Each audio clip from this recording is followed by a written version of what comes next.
Hello and welcome, history fans, to History Play-by-Play. Today we're going to look at nationalism and how it was a major cause of World War I. In all alone. Dangle, shot. He scores! So there's four main causes to World War I: militarism, alliances, imperialism, and nationalism. We are on the final one, nationalism. How does nationalism influence this world war? How does it help cause it to happen? Well, to do that, we have to define nationalism. And you'll see many people defining nationalism by its original meaning of more alliances to a country rather than to a ruler. It is true. At one point, you didn't really say that I'm French. You said I'm a subject of Louis XIV.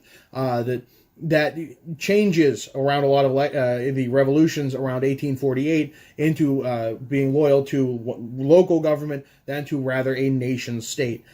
That plays a role here, but we're going with a more modern definition. Nationalism, beyond having identity as part of a people, is saying that my country is better than your country. And that differs from patriotism. Patriotism is saying my country is great. Nationalism is saying my country is better than yours.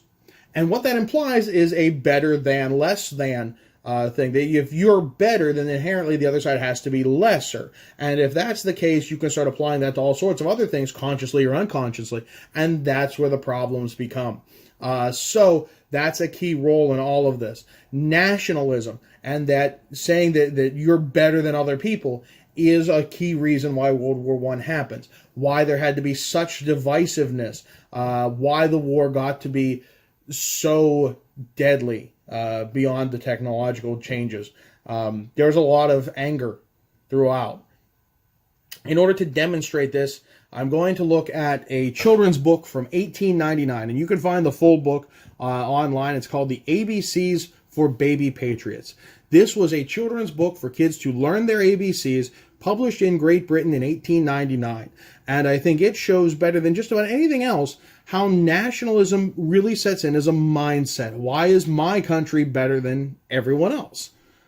Let's take a look at some selected pages. And this probably should bother you. So if that's not something you want to look at, you can feel free to move on now.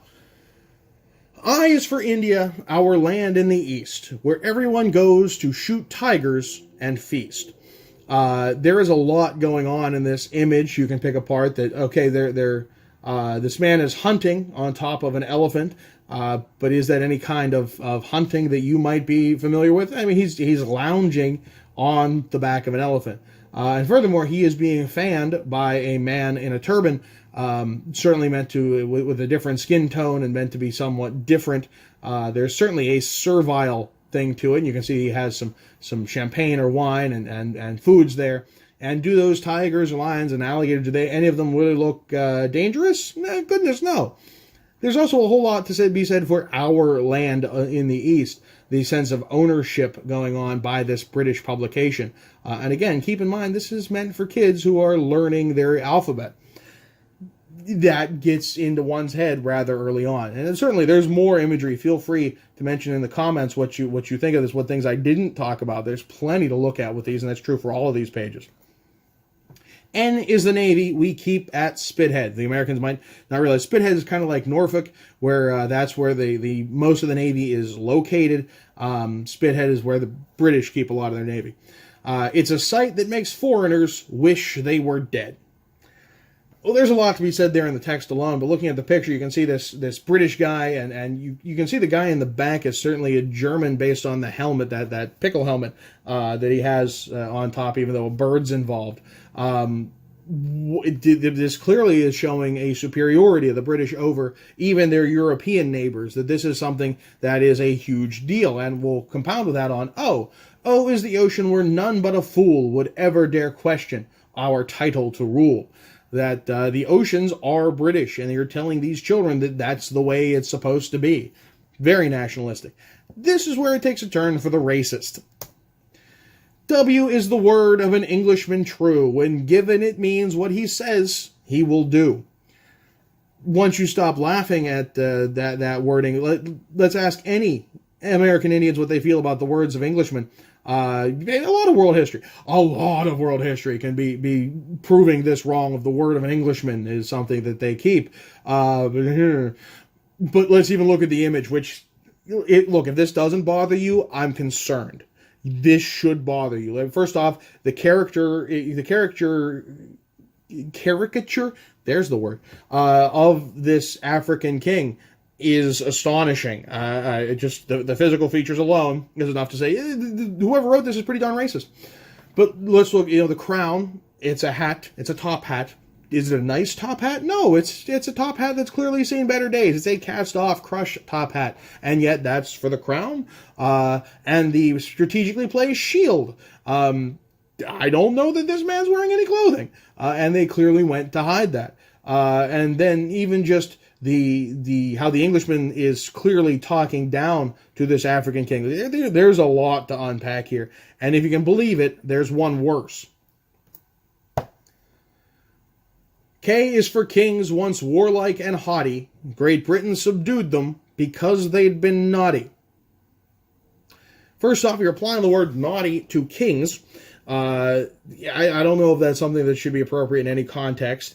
And the picture, oh my goodness. Again, after you get over the stereotypical caricatures, after you get over the things that are just clearly racist and how they're being depicted, you get to how they're dressed, and how the kings are, the English king and queen are leading them ahead. This is meant for children at the age where they're learning their ABCs. They have no context to refute any of this. This is probably their first exposure to these kind of ideas. What does that do to a child? That's the key here. What does that do to a child? And one last cartoon to really emphasize. It's in French, but I think it's very easy to translate for those of you playing the home game. On the left is barbarianism. On the right is civilization. What's the difference? It's whoever is holding the sword. When a Southeast Asian, one assumes, based on the racial stereotypes, is holding the sword, and the Englishman with his pith helmets on the ground, that's barbarianism. How dare they rise up against the British? But when it's the British person doing it, the British person holding the sword and about to kill this individual, well, that's civilization. That's what's supposed to happen. And so when it came to World War I and getting all of these nations involved, not only is there hatred between the nations, France and Germany, long-standing hatreds that goes on, and among many, many, many others, you get conflicts with the Ottoman Empire and the rest of Europe. You get conflicts. Japan is highly mistreated at the end of the war in the Treaty of Versailles, and by a percentage of population, the colonies suffer a whole lot more than Europe itself, and Europe itself suffered a ton. And the fighting that happened in Africa was thoroughly barbaric because of what European commanders forced these Africans to do, and so on. And just the carnage that happens, a lot of it happens because of this nationalism, of believing that they're right because they are who they are, and everyone else is wrong because they are who they are.